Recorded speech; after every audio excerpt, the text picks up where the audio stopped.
Okay guys, welcome back to the channel.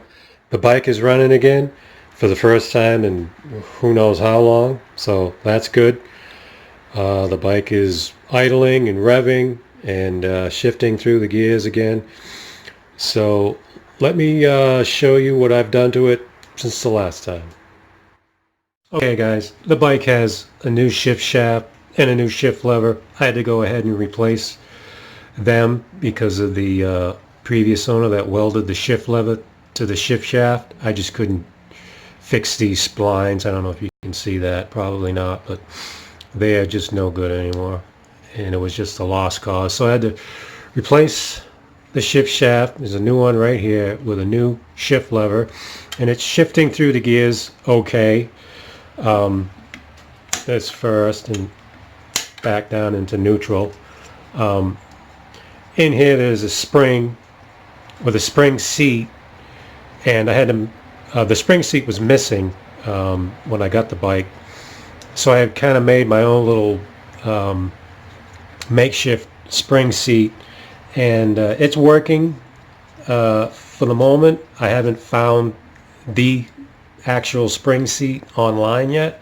I'm gonna keep looking until I do, but it does work. It does shift. It shifts hard. I haven't greased these up here. These are grease fittings, as you can see, and I haven't put any grease in here. I'm not gonna until this is, you know, all done and ready to go. But yeah, so the bike runs, it idles, it revs good, everything's working, it sounds great, and it's shifting again. So I am going to shift gears, no pun intended, and I'm going to start digging into the wheels. I'm going to take that wheel, the rear wheel off. So let's get that done. Enjoy.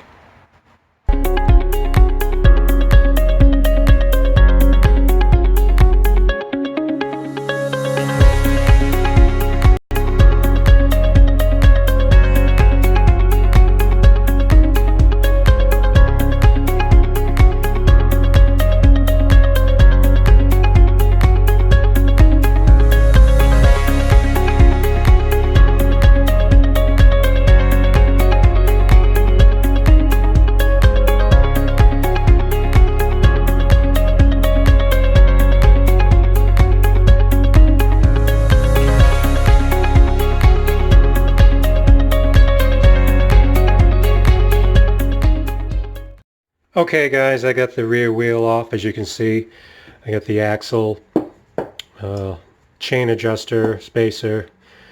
Someone used previous owner used a threaded pipe as a spacer on the right side, so we'll be replacing that. I also got to clean these up because I'm going to be replacing all the bearings and the seals and the hub. So let's get